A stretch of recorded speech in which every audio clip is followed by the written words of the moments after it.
భాగస్వామ్యంతో future university అందిస్తున్న ఈ అద్భుత కోర్స్ కేవలం 180 మందికి మాత్రమే లభించే అరుదైన అవకాశం.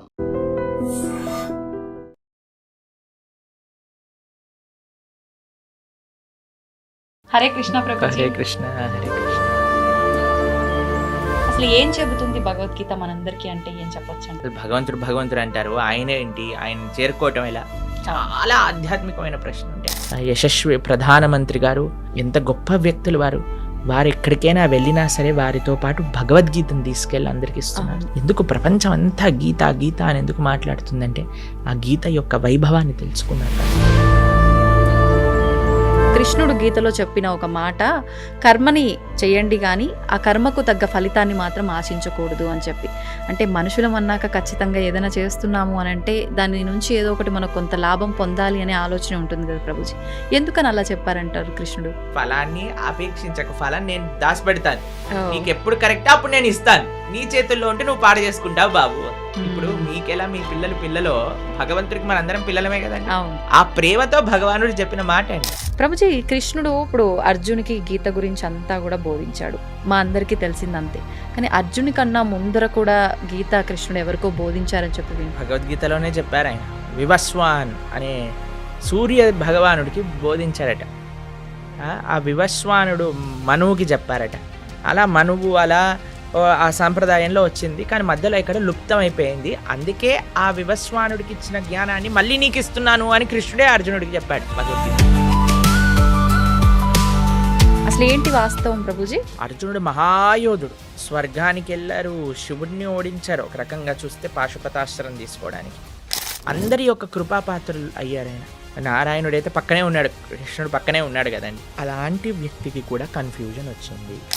మా దేశం నుంచి దోపిడీ చేసి, ఎంత దోపిడీ చేశారో తెలుసా అండి బ్రిటిష్ వాడు? 43 ట్రిలియన్ డాలర్స్. ధర్మార్థ కామ మోక్షాలు అంటుంటారు. ధర్మ అర్థ కామ మోక్ష. ధర్మాన్ని అర్థాన్ని కలపండి, కామాన్ని మోక్షాన్ని కలపండి. అర్థం అంటే ఏంటో తెలుసా అండి? ఐశ్వర్యం.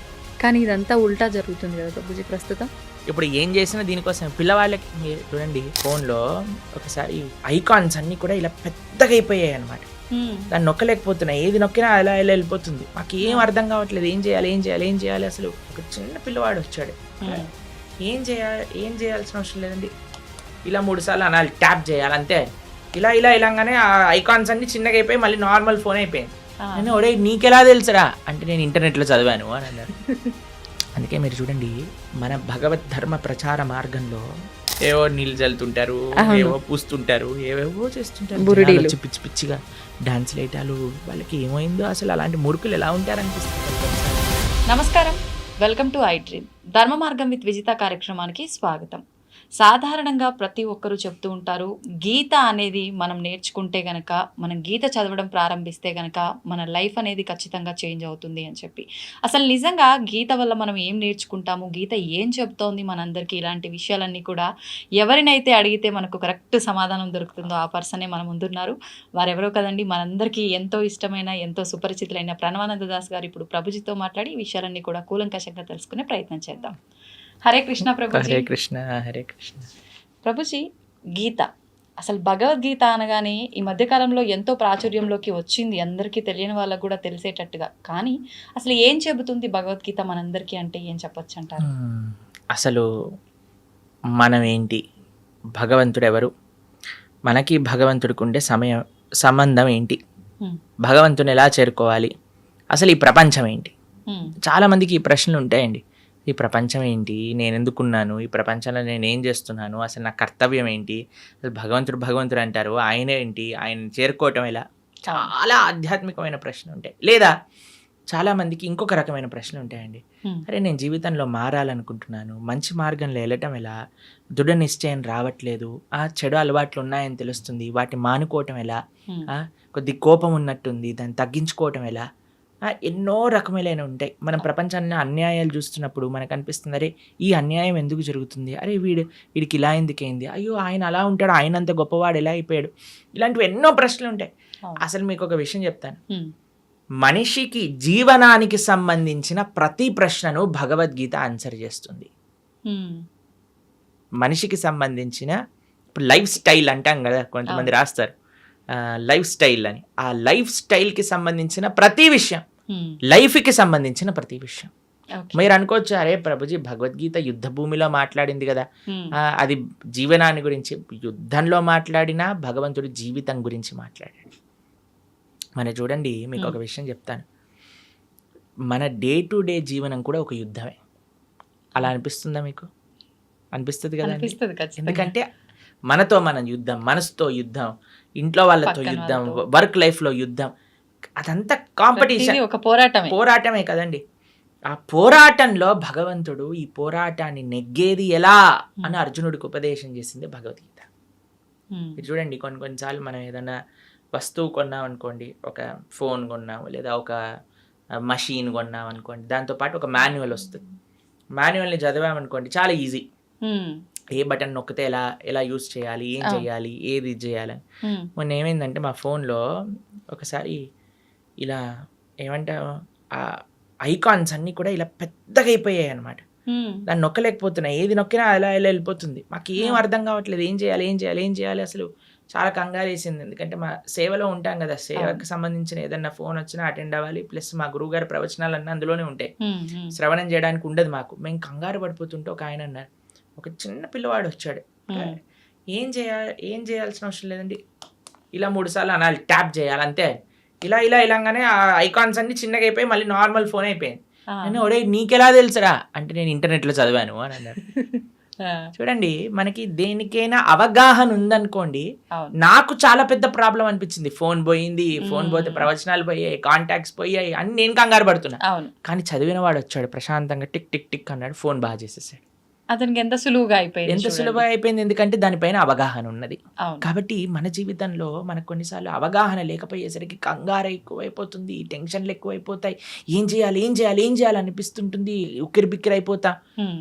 కానీ అవగాహన తెలుసుకుంటే జీవితంలో ఈ కష్టం వచ్చినప్పుడు ఎలా ఉండాలి, ఈ ప్రశ్న వచ్చినప్పుడు దానికి సమాధానం ఏంటి, Hmm. ఆ అవగాహన మనకి ఇచ్చేది ఎవరు? Hmm. ఈ ప్రపంచాన్ని సృష్టి చేసిన వారే ఆ అవగాహన ఇచ్చారనుకోండి, ఇంకెంత బ్రహ్మాండంగా. ఇప్పుడు చూడండి, అవును. ఒక మెషిన్ ఎలా వాడాలని తయారు చేసిన వాడే ఇస్తాడు కదా. అవును. తయారు చేసిన వాడు ఇచ్చిన మాన్యువల్ని వదిలేసి అందరి ఇంట్లోకి వెళ్ళి, అరే నీకు ఇలా తెలుసారా అంటే వాడు చెప్పొచ్చు, చెప్పకపోవచ్చు, తప్పు అది చెప్పొచ్చు, వాడి version లో ఏదైనా మాత్రమే చెప్పొచ్చు. చెప్తాడు. కానీ ఎవరైతే ఆ మెషిన్ తయారు చేశారో వాడిని అడిగితే ఎంత బెస్ట్ అండి. అవును. అదే భగవద్గీత. Hmm. ప్రపంచాన్ని తయారు చేసిన వ్యక్తియే ప్రపంచం ఏంటి, నన్ను తయారు చేసిన వ్యక్తియే నువ్వేంటి, ఈ యొక్క కర్మాన్ని తయారు చేసిన వ్యక్తియే అసలు కర్మ ఏంటి, ఏం చేయాలి, ఏం చేయకూడదు, మొత్తం అసలు జీవనానికి సంబంధించిన విషయాలన్నీ Hmm. భగవద్గీతలో సాక్షాత్తుగా పరమాత్మ అర్జునుడికి చెప్పారు. అందుకే ప్రతి మనిషి, ప్రతి హిందువు కాదండి, ప్రతి మనిషి Hmm. భగవద్గీత తెలుసుకొని తీరవలసినదే. చిన్న పిల్లల నుంచి వృద్ధుల వరకు ఎంత త్వరగా జీవితంలో మనం భగవద్గీత తెలుసుకోగలిగితే మన జీవనం అంత బాగుంటుంది. Hmm. ఇప్పుడు చూడండి, మనం ఒక మెషిన్ తెచ్చాము, ఏదేదో వాడేసాము. ఒకసారి ఒకళ్ళు అడిగారనమాట, ఇది ఏంటి ప్రభుజీ లోపల పెట్టాము, బేక్ అవ్వట్లేదు అని. చాలాసేపు ఆలోచించి ఏమైందబ్బా అని మొత్తం పుష్ అని ఇట్లా పొంగింది, మళ్ళీ లోపలికి వెళ్ళిపోయింది అనమాట. అంత అయిపోయాక మొత్తం మాడిపోయింది, తీసేసరికి పొగలన్నీ వస్తున్నాయి. దాని తర్వాత మాన్యువల్ చదువుతున్నాయి. అది చేసిందంతా మాడిపోయాక చదవటం వల్ల ఏమి లాభం ఉంది చెప్పండి. అదే కదా. తీసుకున్నప్పుడే చదివేసి చదవాలి. లోపల పెట్టుంటే ఎంత బాగుండేది, కేక్ ఎంత బాగా వచ్చేది, అవునా కాదా అవును, చెప్పండి. వాస్తవం. అలానే జీవితం మొత్తం కష్టాలు పాలైపోయి, గొడవల పాలైపోయి, ఇబ్బందుల పాలైపోయి, లాస్ట్కి ఎప్పుడో నేను భగవద్గీత చదువుతా అనటం ఎంత అన్యాయం చెప్పండి. అవును. అందుకే పిల్లలకి నేర్పించాలి రామాయణం, భగవద్గీత. అప్పుడు వాళ్ళు మంచి మార్గంలో వెళ్ళగలుగుతారు, మంచి భగవద్గీత జ్ఞానాన్ని అర్థం చేసుకున్న వాళ్ళం అవుతాం. Hmm. ఎందుకంటే అండి, ప్రపంచంలో ఎక్కడికి వెళ్ళినా సరే భగవద్గీతను ఆదర్శంగా చూస్తున్నారు, భగవద్గీత నుంచి అందరు నేర్చుకుంటున్నారు. Hmm. మనం సనాతన ధర్మంలో పుట్టి, భారతదేశంలో పుట్టి మనము ఆచరించకపోతే, అర్థం చేసుకోకపోతే ఎంత అన్యాయం చెప్పండి. నిజంగానే. కాబట్టి మీకు ఒక విషయం చెప్తాను. ప్రభుపాదుల వారు లండన్కి వెళ్ళారనమాట. లండన్కి వెళ్ళినప్పుడు అక్కడ ఉండే వాళ్ళందరూ అన్నారు, Swamiji why did you come to our country, మీరేం తీసుకెళ్ళడానికి వచ్చారు మా దేశానికి అన్నారు. అయితే ప్రభుపాదుల వారు అన్నారు అనమాట, మీరు మా దేశాన్ని అతలాకుతలం చేసి, మా దేశం నుంచి దోపిడీ చేసి, ఎంత దోపిడీ చేశారో తెలుసా అండి బ్రిటిష్ వాడు? 43 ట్రిలియన్ డాలర్స్ ఇక్కడ నుంచి దోపిడీ చేసి తీసుకెళ్ళాడు వాడు. అంటే అంత డబ్బు, అంత డబ్బు 43 ట్రిలియన్ వర్త్ చేసేవన్నీ కూడా దోపిడీ చేశారు. మేము లండన్కి వెళ్ళాం కదా మొన్న, అక్కడ లండన్ మ్యూజియం అని ఉంటుంది, బ్రిటిష్ మ్యూజియం అని ఉంటుంది అనమాట. అక్కడికి వెళ్ళినప్పుడు ప్రభుపాదుల వారు ఒకసారి అడుగుతారు, ప్రభుపాద్ మీరు మ్యూజియంకి వెళ్ళాలనుకుంటున్నారంటే, ఓ స్టోలెన్ ప్రాపర్టీ అని అంటారు ప్రభుపాదుల వారు. అక్కడికి వెళ్తే అన్ని కోహినూర్ డైమండ్ మన విగ్రహాలు, మన ఇక్కడ నుంచి ఎత్తుకెళ్ళిన విగ్రహాలు, ప్లేట్లు, బంగారు గ్లాసులు, వెండి కంచాలు, వెండి పదార్థాలు, ఇవన్నీ అసలు వందల కొద్ది వస్తువులన్నీ అక్కడ ఉన్నాయి. మన సంపద అంతా అక్కడ మ్యూజియంలో పెట్టారు. మనం ప్రపంచంలోనే అందరికి మార్గాన్ని చూపించే అంత గొప్ప దేశంగా ఉన్న మన దేశం పైన పీక్కొని వాళ్ళంతా లూటీ చేసి వాళ్ళ అనవసరమైన వాళ్ళకుండే అలవాట్లు, వాళ్ళకుండే పైశాచికత్వాన్ని అంతా జనాలకి అబ్బి, అవును ఇప్పుడు కొంతమంది ఎలా తయారయ్యారటండి, బ్రిటిష్ వాడిని కీర్తిస్తున్నాడు. ఎందుకు సనాతన ధర్మం అన్నిటికంటే సేఫ్ అంటే తల్లిదండ్రుల పట్ల, దేశం పట్ల, నీ యొక్క సమాజం పట్ల బాధ్యతని నేర్పిస్తున్న ధర్మం ఏదైనా ఉంటే అది సనాతన ధర్మమే. కొంతమంది నిజమైన నీకు మంచి చేసిన వాడు బ్రిటిష్ వాడు అని చెప్పి వాడి వెనకాల వాడికి ప్రణామం చేస్తున్నారు. అలాంటి వాళ్ళు ఈ దేశానికి పట్టిన ఒక అన్నిటికంటే పెద్ద వ్యాధి అని చెప్పచ్చు. ఆ దేశాన్ని విభజన చేయడానికి ప్రయత్నం చేస్తున్నారు వాళ్ళు. కాబట్టి మన వాళ్ళు ఎలా మూర్ఖుల్లా వాళ్ళ వెనకాల పోతున్నారో నాకు తెలియదండి. దేశాన్ని అతలాకుతలం చేసి మొత్తం తీసుకెళ్ళిపోయారు ఇక్కడ నుంచి. అలాంటి ప్రభుపాదుల వారిని అడిగారు, మీరేం తీసుకోవడానికి వచ్చారు నా దేశం నుంచి అంటే, ప్రభుపాదుల వారు అన్నారు, మీరు 100 సంవత్సరాలు లూటీ చేసి తీసుకెళ్లారు మా దగ్గర నుంచి, అన్నిటికంటే విలువైన వస్తువైన భగవద్గీతను తీసుకెళ్ళలేదు, భారతదేశ సనాతన ధర్మం యొక్క ఆధ్యాత్మికత తీసుకెళ్ళలేదు, కానీ నేను వచ్చాను అది ఇవ్వడానికి మీకు అని చెప్పారు. అది గొప్ప విషయం. ప్రపంచము భారతదేశం వైపు చూస్తుంది. మన యశస్వి ప్రధానమంత్రి గారు ఎంత గొప్ప వ్యక్తులు వారు ఎక్కడికైనా వెళ్ళినా సరే వారితో పాటు భగవద్గీతను తీసుకెళ్ళి అందరికి ఇస్తున్నారు. చూసారా? మొన్న కలిసినప్పుడు వారు అమెరికా, నాకు తెలిసి పంచతంత్ర, శుభవిలాస్ ప్రభు అని ఉంటారు, మా ఆలయంలోనే ఉంటారు వారు. శుభవిలాస్ ప్రభు రాసిన పంచతంత్ర పుస్తకాన్ని గిఫ్ట్గా ఇచ్చారు, భగవద్గీతని గిఫ్ట్గా ఇస్తున్నారు. ఎందుకు ప్రపంచం అంతా గీత గీత అని ఎందుకు మాట్లాడుతుందంటే ఆ గీత యొక్క వైభవాన్ని తెలుసుకున్నారు కాబట్టి. మొన్న మేము ప్రపంచవ్యాప్తంగా మీరు అన్నారు కదా ఇందాక తిరిగి వచ్చాం, ఏం చెప్పాం? గీత గురించి. కాబట్టి మన హిందువులు సనాతన ధర్మంలో ఉండేవాళ్ళు ప్రాథమికంగా భగవద్గీతను నేర్చుకోవాల్సినదే. అప్పుడు ఎలా అయితే మనం అధ్యయనం చేస్తామో నేర్చుకుంటాం. అందుకే అందరికి సులభంగా అర్థమయ్యే విధంగా మనం ఈ కోర్స్ చేయబోతున్నాం. 18 రోజులు, స్టార్టింగ్ విత్ 7th జూలై సోమవారం సాయంకాలం 7th to 24th చక్కగా ఆ భగవద్గీతను వింటే ఒక సర్టిఫికెట్ వస్తుంది. ఈ గీత చదువుకున్న వాళ్ళం అవుతాం, జీవితాన్ని మార్చుకున్న వాళ్ళం అవుతాం.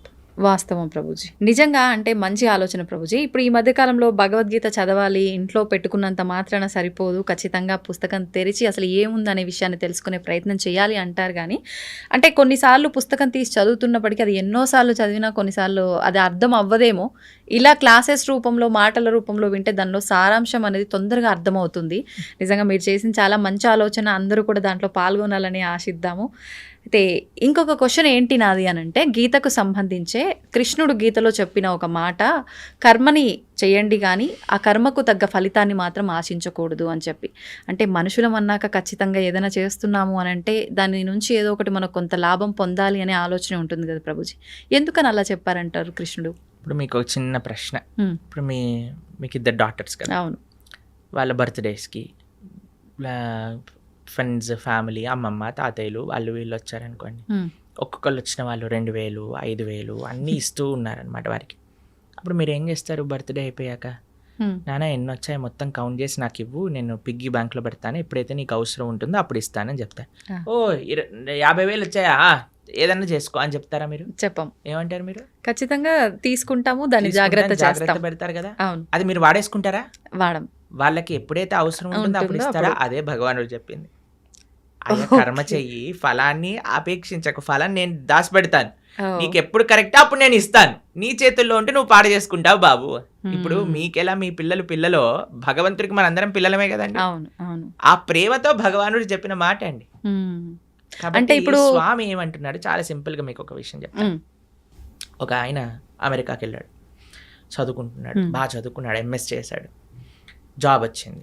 జాబ్ వచ్చాక చాలా పెద్ద శాలరీ అనుకోండి, ఓ $10,000 వస్తున్నాయి అనుకోండి. వాళ్ళ నాన్న అన్నారు, నాన్న అసలు నీకు ఎన్ని ఖర్చులు ఉన్నాయో ఒకసారి రాసి పెట్టు అనగానే రూమ్ రెంట్కి ఇంత, తిండికి ఇంత, పెట్రోల్కి ఇంత, ట్రావెల్కి ఇంత, తర్వాత ఎక్స్పెన్సెస్ కొన్ని అడాక్ ఎక్స్పెన్సెస్, వాటన్నిటిని నాన్న నాకు ఒక 3,000 చిల్లరల్లో అయిపోతుంది అని అంటే, సరే నాన్న 3,500 నీ దగ్గర పెట్టుకో, మిగతావన్నీ నా బ్యాంక్ అకౌంట్లో వేసేయని చెప్పాడు. సరే ఆ పిల్లవాడు పాపం నాన్నగారు చెప్పారు కదా అని, నాన్నగారు చదివించారు, నాన్నగారు చెప్తున్నారు కదా అని మిగతావన్నీ వేసేస్తున్నారు. వాళ్ళ రూమ్మేట్స్ ఏమో అందరు కూడా పార్టీలకు వెళ్తున్నారు, తిరుగుతున్నారు, తిరుగుతున్నారు, అన్ని చేస్తున్నారు. వీడేమో చేయలేకపోతున్నారు, డబ్బులు లేవు కదా ఇంత.